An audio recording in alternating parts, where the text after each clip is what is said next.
Welcome, viewer, to the first installment of the video manual for the Warlock's Gantlet Alpha build demo. The intent of this video is to give you an overview of all of the options and basic gameplay features. Once past the loading screen, you'll find yourself here at the main menu. Here you'll have three options: to quit the game, start a regular game, or start a challenge mode game. The regular game will have you running through many procedurally generated levels, letting you keep your stats and your inventory between levels, except for maps that will have to be acquired anew on each level. The challenge mode lets you run through only one level and will track some of your performance. At the end of a challenge mode level, you will be presented with your results and the current records for the tracked performance metrics. If you manage to beat one of those records, you should take a screenshot of that screen and send it to me so I can enter the new record and your name. If you press the R key on the main menu here, you will get to this screen that presents the current standing records for all 6 challenge levels. Now, if we zoom into one of these, we'll see that it tracks fastest time to exit, which is a regular speed run. Just get from the beginning to the exit as fast as possible, currently held on seed number 3 or level 3 by Senator Myth. It also tracks how fast you manage to kill all monsters on the level, which is a bit more difficult, held by Half Moon. And then it tracks how much damage you take from monsters while killing all of them. That one's also held by Half Moon. Now, of course, you can take much less damage if you just run to the exit, but if you haven't killed all monsters, that will not be counted as a record. Those are the 3 different challenges currently in the game. Going back to the title screen, you see that there is one more thing you can do, and that's to choose which level to run. Level 1 is chosen by default. That corresponds to seed number 1 here. You do this by scrolling the mouse wheel on your mouse. You hopefully have one. And that lets you pick 1, 2, 3, 4, 5, or 6. Once you start either of these 2, you should see a text at the bottom that says generating new level. That is to show that the program has registered your input. Once a new level has been generated, you will be presented with this screen, or at least the framework and the information, not necessarily this area. This is a screenshot of the challenge mode. The only difference from regular mode is that this information here and this information here is present in challenge mode. These help you track the 3 metrics that are important for the various challenges, and are there to help you see if you're on track for a certain challenge that you might be trying to beat. Now I will go through the information on this screen and tell you what it all means. Let's start in the top left corner. Zooming in, we see that we have resolution, which should be inverted, or rather it should be 320 to the left and 180 to the right, because this is width, this is height. This resolution only speaks of the resolution of the 3D world that you're in, not the game as a whole. But that is what affects performance most. You can switch resolutions from this, the highest one, to any one of the 8 possible. I would say that only the first 3 are any good for playing the game, and that the other 5 are there only for a laugh, but that's up to you to decide. Frame cap used to be a relevant metric. I don't think that it is anymore, because I changed some things in the engine to where it really isn't, but I believe you can still change it, although I might have removed the instructions for how to do that. This text only tells you that by pressing F1 you can see a very abbreviated manual for how to play the game, which I will show you later in this video. If you have the map of the current level, this will say yes, otherwise no. And this shows you the draw distance of gameplay window in distance units of this engine. I think the range is 1000 to 5000 at the upper end. That can very much affect performance as well. So if you have poor performance, resolution and draw distance are the ones to manipulate, including one more metric that we'll come to soon. Now let's go to the top right corner and look at the information there. First we have frames per second, which shows how many frames you're seeing, or getting per second, I should say. Now the game was designed with a 20 to 30 frames per second window in mind, and to run sort of optimally with 25 or more frames per second. Now, if you're not getting that, or you simply want more for the smoothness, you might want to work with resolution and draw distance. Now, if you're getting a very sluggish game, if it runs under 20 frames per second, for example, you might also want to try turning turbo mode on. That is a bit of an odd hack that I stumbled over while experimenting with the engine. And what it does is that it only draws every second frame. This might sound very odd. So the game, all the game logic runs every frame, so to speak, but only every second frame is drawn. Now this allows for the game to keep speed up.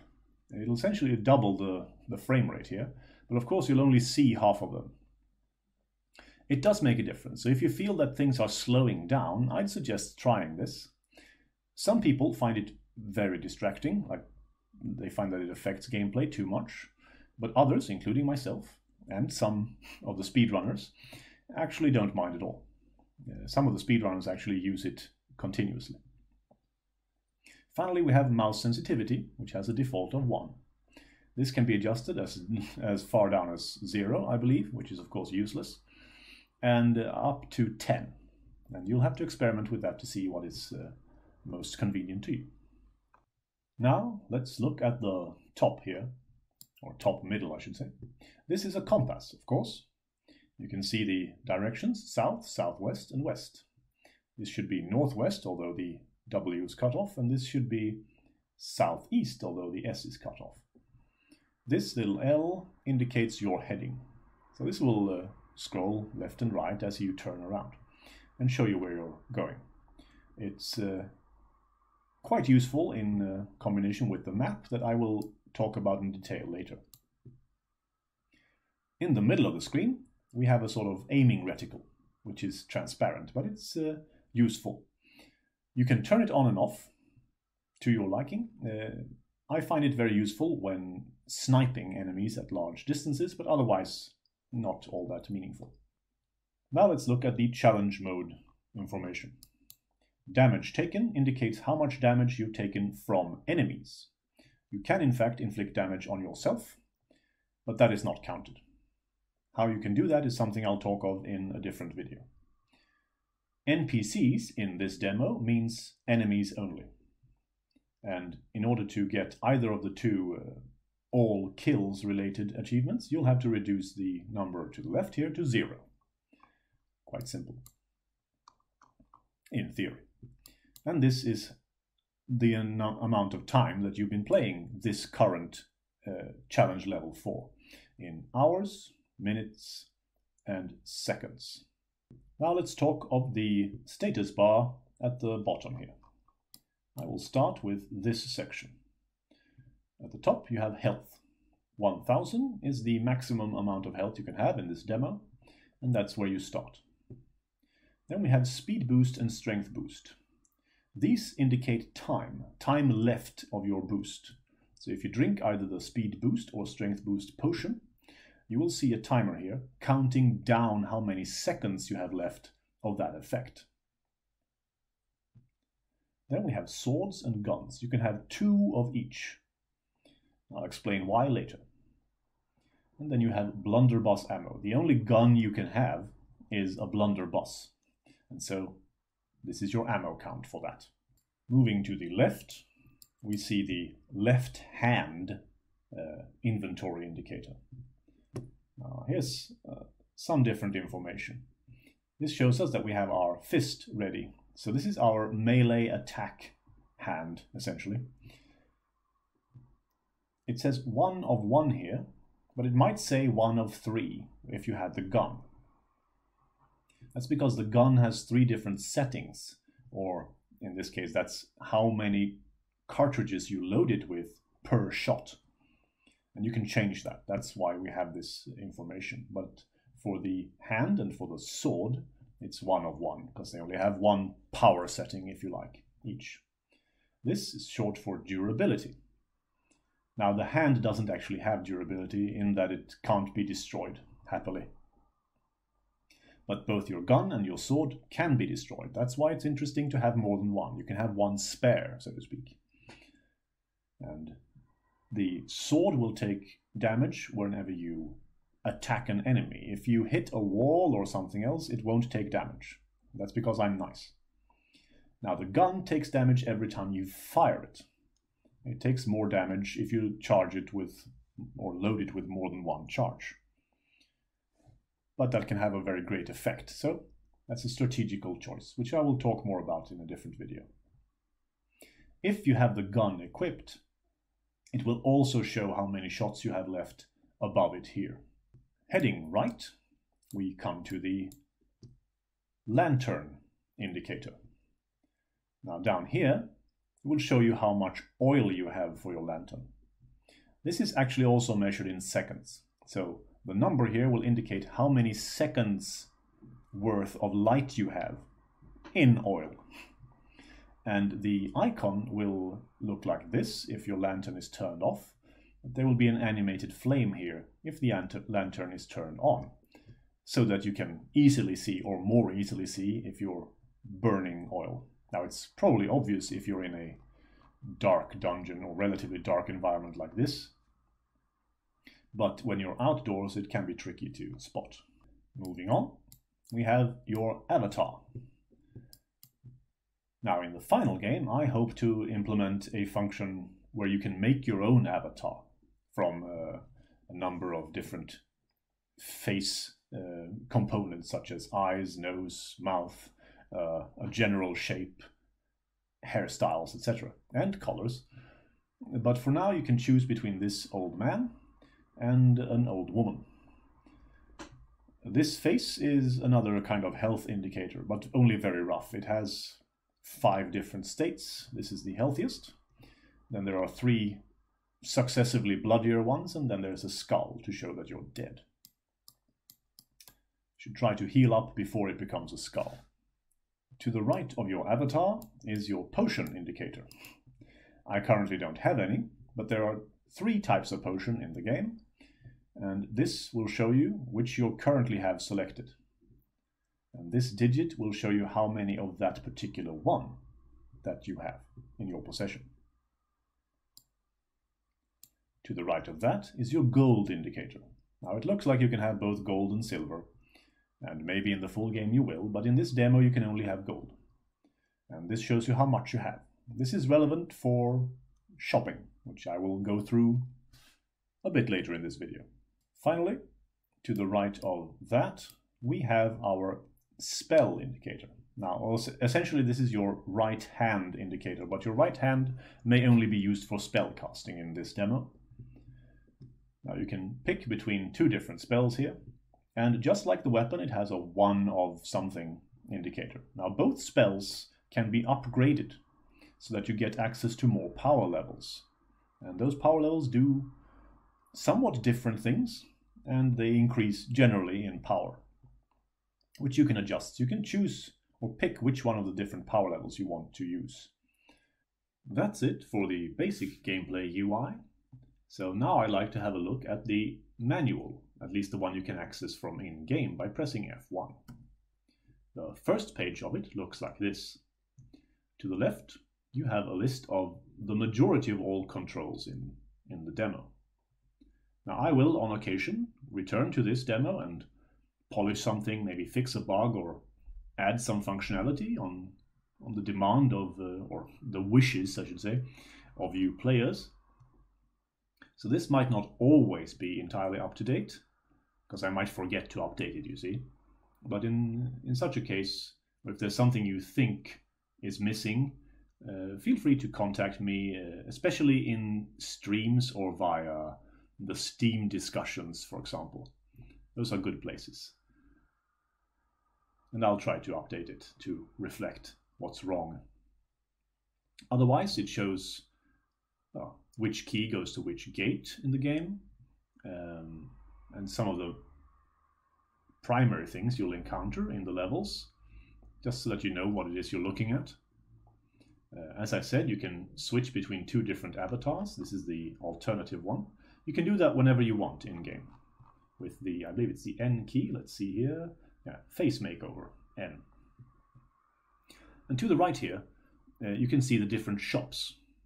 The full game will have menu-driven shops where you can buy many things in each one, and hopefully a rather sophisticated barter system. But in this early demo, I elected to just put in one shop for each type of item there is. And this tells you how much they cost. I'll talk more about the shops later. There is a second page to this manual or cheat sheet, and it looks like this. You press the arrow pages to switch back and forth between them. This is a list of gameplay hints based on feedback from early demo testers.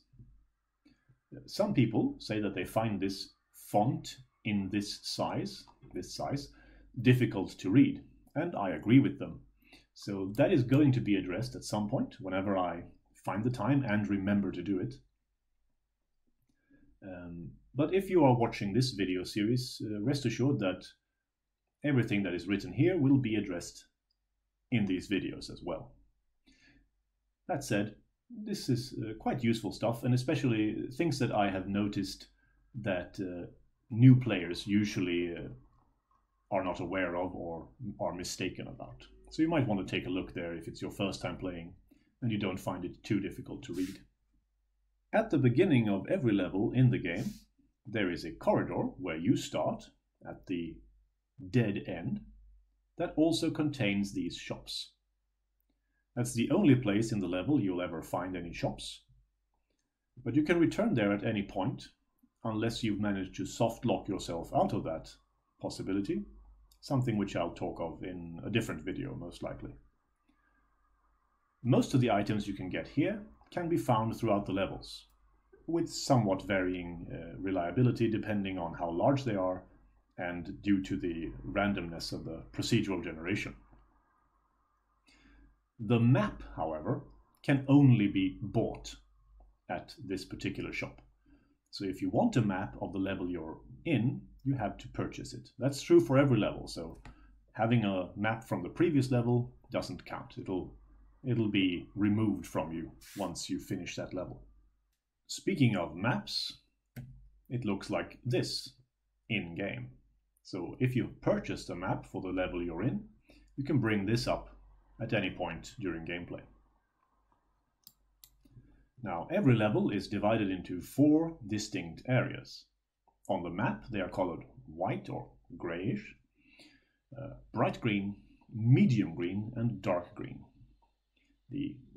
Every one of them has a distinct texture set, and this texture set that you see here is the one of the white area. That's where you always start. In fact, you start at this little yellow dot, which is always at the end of a dead-end corridor, which begins at the edge of the level. It might not be the north end, it might be west, east, or south.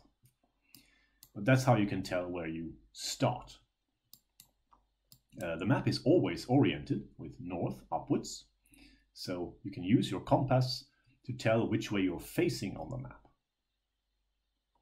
The map does not show you where you are directly. That's something you'll have to figure out by reading the map and looking at your surroundings and the compass. That's part of what I think is fun in many ways. The map will hopefully be improved with further versions, further demos, and the full game, of course, so that it'll be more informative. But I also hope to make the navigational puzzles more challenging, at least some of them. Now, to get from one area to the next, you'll have to bypass a gate somehow. Now, in certain circumstances, you can jump over it, but there's always a key for the gate. And the key for the gate to the next area is, of course, found in the area you're in, or the area that you can reach. So the key to this gate will be in the white area. The key to the gate to the medium green will be in the bright green area, and the final key will be found in the medium green area. As you see, there might be multiple transitions or gates between two areas, but that shouldn't really affect anything very much. If you do jump over the gate, of course, and you don't possess the key, it is possible to lose the ability to jump back, and so you might actually soft lock yourself from completing the level or from going back to the shops that are always in this corridor. Just keep that in mind. The final feature of the map are these little purplish dots that look sort of like lollipops with their white sticks. These show you treasure caches. Let's say that you are in this room, for example. Now, this wall here will not show you an opening. It'll be a blank or solid-looking wall, but one of the wall sections can be opened just like a gate if you interact with it and reveal this corridor and this room, and they'll be full of treasure, gold and potions and weapons and spell scrolls. And in fact, spell scrolls, which you use to upgrade your spells, can only be found in these treasure caches. The treasure caches are not necessarily only found in the medium green and dark green areas, but they are most likely to be found there. That's to give you an incentive to explore them. I'd say that the most difficult area combat-wise is probably the bright green area. That's because the level exit is always located right next to the transition between the bright green and the medium green area. There might be more than one of these, and in such a case you'll perhaps have to look at more than one of them to find the exit. But you really only need the first key or get past the first gate to reach the exit. This area is quite full of enemies, so that might be a second obstacle to you. But exploring these two areas is always optional.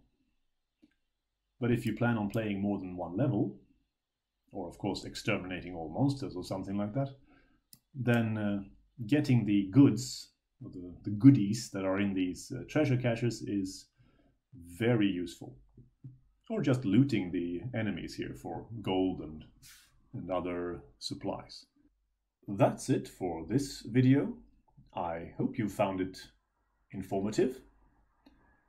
If you have any questions about this or feel that there's something missing here that I should add in a future video, then feel free to reach out to me in the comment section or in my live stream on Twitch, or possibly even in the discussions section of the Steam store for this game. I will link the Twitch channel and the Steam store in the information or description of this video. With that, I wish you all a very nice day. Goodbye.